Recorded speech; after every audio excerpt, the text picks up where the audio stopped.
2. Estatus. Como seres humanos estamos muy orientados por la idea de estatus o jerarquía. Donde quiera que haya dos personas, ellas buscarán, de forma inconsciente, quién mantiene la jerarquía superior. Eso crea una especie de ordenamiento mental. Ordenamos inconscientemente las jerarquías.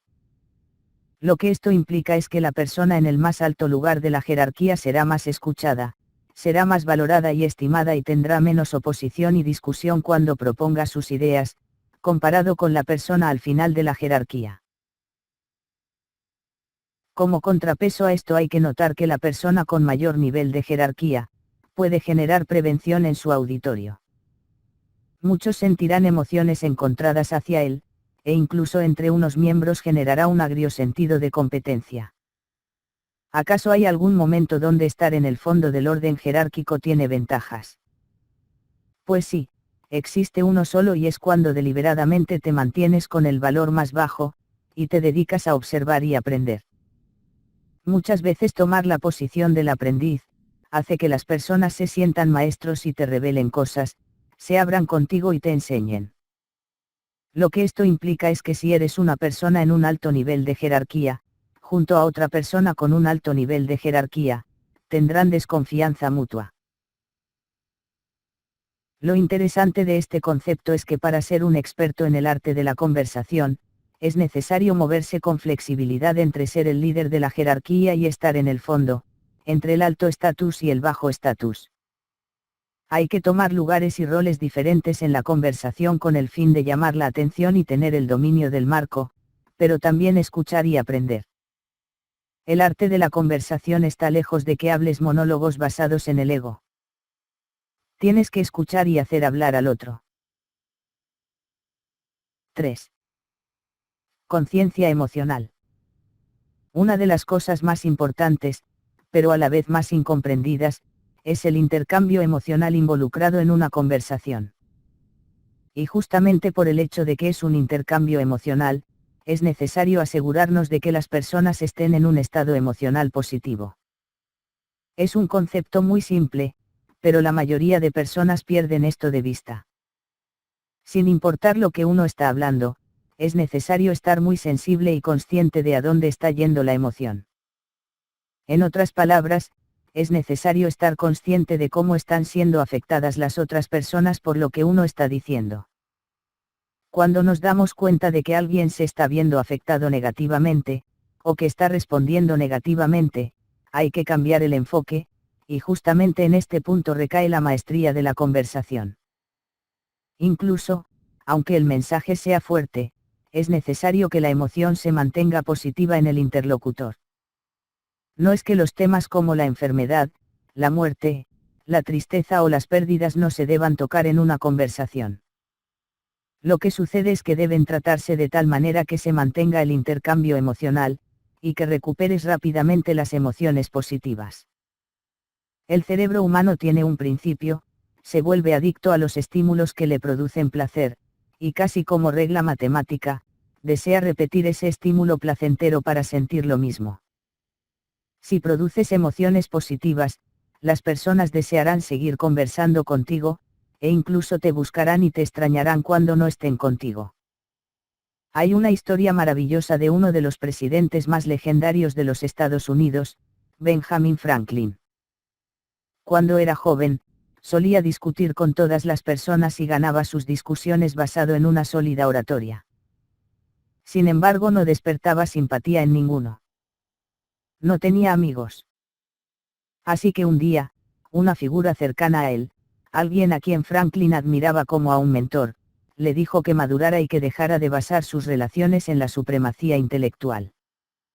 Dicen los historiadores que a partir de ese momento cambió sus métodos e intentó añadir emoción a sus argumentos, y aunque seguía convenciendo empezó a generar admiración.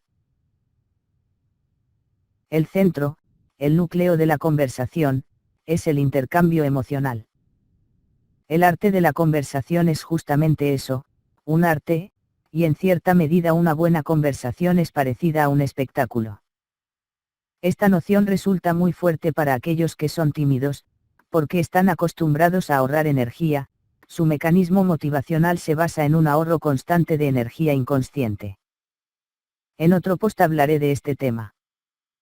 Sin embargo, la conversación de dos personas puede generar mucha fuerza y mucha energía y es casi como un momento mágico que pueden compartir, claro está, cuando la conversación es buena y es apasionante.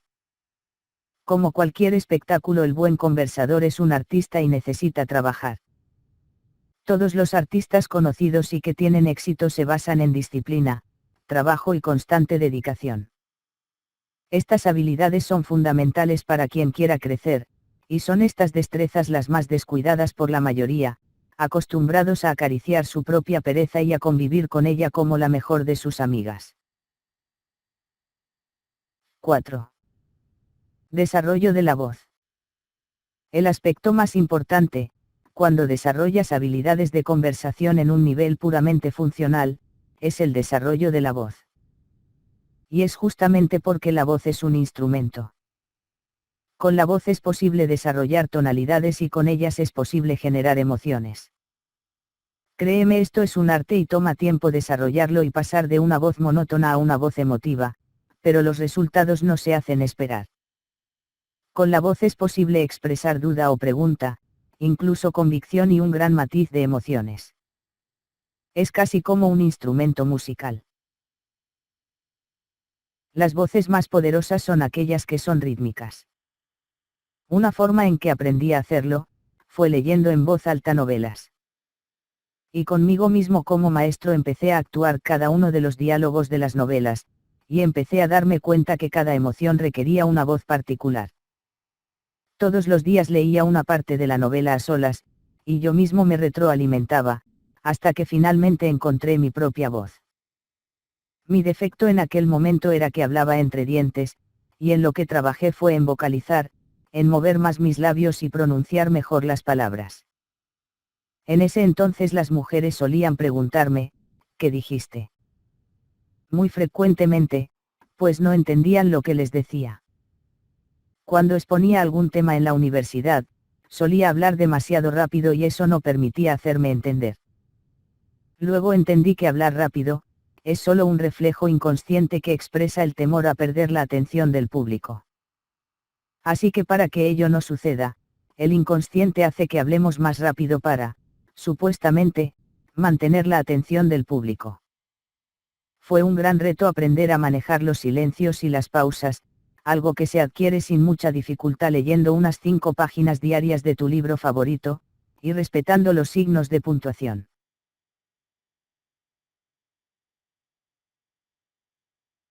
Dos herramientas para iniciar conversaciones. La conversación en la seducción es el fundamento, el eje de la interacción. Es imposible construir confianza, confort y conectar con las emociones sin habilidades de conversación. Hoy continuaré hablando de algunas estrategias que te permitirán desarrollar estrategias de aproximación a lo que significa estar en una conversación. Frecuentemente no sabemos de qué se trata conversar, no sabemos cuándo hablar y cuándo escuchar. Es algo que en muchos casos necesita un ojo atento, que aprenda al ver a otros, que conozca la dinámica de una interacción social. Pues bien, estoy seguro que esta serie de escritos será de ayuda. Vamos a empezar hablando del principio 90-10. La razón por la cual la mayoría de conversaciones se atascan, especialmente las nuevas conversaciones, desde el mismo inicio, es porque no se entiende el concepto de proporciones en una conversación. Es necesario tener en cuenta lo siguiente. Cuando empiezas a conversar con alguien nuevo, especialmente alguien que no conoces todavía, van a ser tan fríos en sus cabezas como tú eras antes de iniciar la conversación. En otras palabras, no sienten mayor motivación para hablar contigo. La razón fundamental son los nervios que implica la interacción con un desconocido. Es algo natural. Cuando comienzas una conversación, ellos sienten algo parecido a, bien, yo tampoco sé qué decir. Me siento un poco incómoda, incómodo. No es que se sientan incómodos precisamente, es solo que su neurología no se ha aprendido todavía. Es como un atleta que dice en la línea de partida, bien, hay que correr, cuando aún no ha tenido oportunidad de hacer ejercicios de calentamiento. El principal reto que tienes es el de darle a tu interlocutor o la interlocutora la oportunidad de prender motores y arrancar. ¿Cómo se hace esto? Mantente hablando, la regla es así de simple. Habla por ambos. De vez en cuando puedes mandar una pregunta aquí y otra por allá. No olvides las preguntas retóricas, que son preguntas que se hacen sin esperar respuesta. Por lo general es parte de un discurso con el propósito de hacer pensar al oyente. Suele expresarse como una afirmación con forma de pregunta, que se formula de modo que el interlocutor o la interlocutora entienda el sentido de esa afirmación implícita. Por ejemplo, preguntar cosas como no cierto, verdad, sí o no, porque habrá personas tan desconsideradas. Luego hablaré de preguntas por sí mismas. Pero en este momento lo que necesitas, es involucrarte tanto en la conversación que las personas no se sientan amenazadas por ti o por el mismo contexto de la conversación. No esperes que una primera conversación lleve a que tu interlocutor te hable de cosas demasiado trascendentales, profundas o personales, lo más probable es que no lo hará, porque aún su motor verbal está frío. Mantenerse hablando de una forma animada, si proyectas una buena energía puedes ayudar a que los motores se enciendan. Tienes que ponerle vida a lo que hablas, entusiasmo a través de tu voz y a través de los temas que tratas. Recuerda nuevamente, tienes que ayudar a la neurología de tu interlocutor o la interlocutora a que empiece la interacción. Una vez logras romper el hielo ya dejas de hablar y la otra persona empieza por sí misma a involucrarse con tus temas. Recuerda, el principio 90-10 consiste en que tú inicias la conversación, tomas la responsabilidad y el control de ella la mayor parte del tiempo, en proporción 90 tú, y 10 la otra persona. Conforme avanza la conversación y el hielo se rompe, la persona empezará a abrirse, a dejar los nervios y la ansiedad y te empezará a participar. En este punto tú comienzas a soltar el control y a bajar la proporción, 80-20, 70-30, 60-40. No pienses que pasarás por un hablador, solo piensa que tienes que ser un apoyo y dar una mano a la timidez o desconfianza de tu interlocutor. Ten en mente la siguiente creencia: estás haciendo algo genial por los dos, le ayudas a adaptarse y preparar su mente para la charla, lo cual demandará un tiempo, y te das la oportunidad de propiciar temas y controlar la situación. El segundo es el principio de los sistemas de reconocimiento. Tienes que reconocer las señales que las personas te están enviando, para saber si estás despertando la intensidad emocional necesaria, la energía correcta, y si los temas que tratas son interesantes, despiertan curiosidad y estimulan a tu oyente.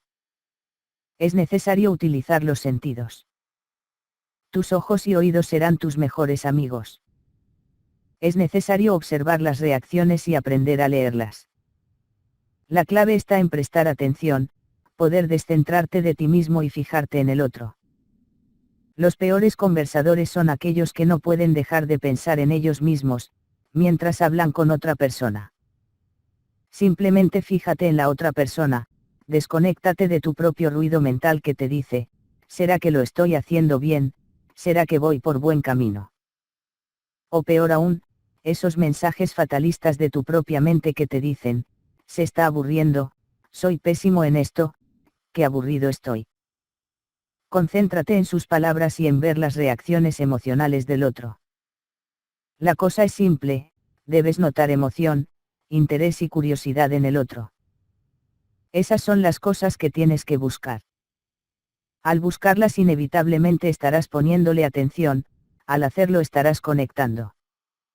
Muchos fallan porque al conversar no conectan. En las conversaciones todo es sobre la conexión que creas. Ahora bien, un pequeño apunte sobre qué hacer con la información que recibes. Cuando comienzas una conversación con alguien o con un grupo de personas, tienes que tener un grado mayor de energía que la de la persona o grupo con que estás. La clave de esto es saber que no charlas solo con las palabras que usas, sino que hablas con tu tono de voz, con tu volumen de voz, tus inflexiones de voz y tu lenguaje corporal. Nunca deberías iniciar una conversación con las manos en los bolsillos o sin mover las manos. Lo que se busca con este principio es que tú robes un poco de energía de ellos, mas no ser aplastado por la energía de la persona o el grupo al que entras. Al tener un estado energético mayor, darás una impresión más dominante así como más espontánea o divertida. Y acá viene un punto interesante por el cual los tímidos son percibidos como conversadores difíciles. El tímido generalmente suscita tres primeras impresiones. 1. Que son inseguros, por lo cual no generan valor, de acuerdo a la forma en que lo definí en mi post previo. 2. Que son muy inteligentes, lo cual hace que los interlocutores piensen, no tengo ni idea qué decirle para que no me juzgue. 3. Que son muy serios, lo cual produce el mismo efecto anterior, sumado al siguiente pensamiento, este tipo es muy serio, será mejor que me cuide de que lo que digo no sea inapropiado. En los tres escenarios serás aislado si no muestras una energía divertida y relajada, donde ellos se sientan libres de ser quienes son y hablar lo que deseen hablar. Aprende a reconocer dónde está el nivel energético de las personas. Es necesario ser preciso, una cosa es el nivel energético de las personas en un bar, en un sitio para bailar, en una biblioteca, en un salón de clases. Solo hay que calibrarlo para que sea un poco superior al que tienen las personas en el sitio. No tienes que llegar con el nivel de energía de una discoteca a abordar a alguien en un sitio más calmado. La clave es experiencia y más experiencia, la vida real te enseñará a calibrar estos niveles.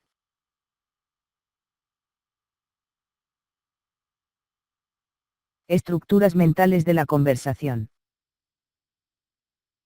Resulta bastante paradójico que las personas tengan tanto miedo al iniciar una conversación, que sea una conducta que despierte tanta ansiedad y tanto nerviosismo.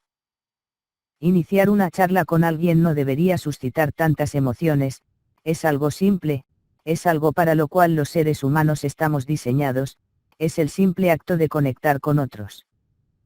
Eso es todo, las conversaciones son el simple acto de iniciar una conexión. Lamentablemente tenemos que lidiar con varias cosas. 1. Creencias, empezamos una charla con ciertas ideas en mente. Algunas nos resultan más eficaces, como creer que podremos tener una interacción interesante, que podremos despertar curiosidad, que será una conversación apasionante. Otras resultan paralizantes o inútiles, creer que seremos rechazados, que la otra persona creerá que no valemos nada, etc. 2. Prejuicios. Los prejuicios son ideas poco informadas que nos hacemos sobre las personas o los contextos, son opiniones y tienen su explicación en defectos de nuestro proceso de razonamiento. Algunos de los que nos generan incapacidad son, creer que porque una mujer es atractiva no podremos hablar con ella, pensar que en ciertas circunstancias resulta inapropiado buscar una conversación, increíblemente, muchas personas aún siguen pensando que los únicos lugares para seducir son los bares y las discotecas, que una mujer tiene novio y que eso implica que seremos rechazados al intentar hablar. Acá jugamos en términos de probabilidades, puede que sí, como puede que no, y vale la pena intentarlo. 3. Expectativas. Las expectativas son el resultado de nuestras emociones que anticipadas esperan ciertos resultados. Muchas veces encuentro que los aprendices de seductores no tienen claros dos conceptos. A. El valor de la práctica. Algunas interacciones no tienen por qué producir resultados por sí mismas. Me explico, muchos esperan que el resultado natural de una conversación sea un correo electrónico, un teléfono, una cita, sexo, etc. Muchas conversaciones son netamente ocasionales, se dan en un momento, bajo una circunstancia muy especial, o por ciertas razones no conducen a nada. Muchos desprecian el conversar simplemente por el placer de hacerlo, de practicar y de conectar tan solo por un momento. Nuestro pensamiento se enfoca con demasiada ansiedad hacia los resultados, y no valoramos el proceso de crecimiento y de conocimiento acumulativo. En el arte de la conversación, tus primeras interacciones no serán tan buenas ni tan precisas como las posteriores. El hábito de conversar es un arte que empieza a cultivarse cuando buscas cualquier pretexto y situación para conversar. Puedes conversar con una camarera, con alguien que comparte silla en el autobús, con alguien que hace fila contigo en el banco, el taxista, etc. En estos casos el resultado poco importa, lo que realmente es valioso es la experiencia que tienes, y cómo paulatinamente empiezas un hábito de conversar. Cuando tienes el hábito de conversar con cualquiera, simplemente hablar con una mujer resulta encajar fácilmente dentro de ese hábito. Empiezas a eliminar la ansiedad y la anticipación que representa el conversar. Un ejercicio que les propongo a mis clientes es que hablen con mujeres hermosas, no buscando resultados sino simplemente por hablar y por acostumbrarse a acercarse a este tipo de mujeres. Si tienes en tu mente el resultado deseado puedes estar obsesionado por el resultado en sí, y no fijarte en el proceso para llegar al resultado. Algunos resultan ser muy directos, o mostrarse demasiado afanados por cerrar con teléfono o con una cita. Eso conduce a que el proceso se vea estropeado, y si el proceso se daña no se tendrá el resultado. B. El valor de la paciencia. Muchos me dicen, es que ya he esperado demasiado, he estado mucho tiempo solo.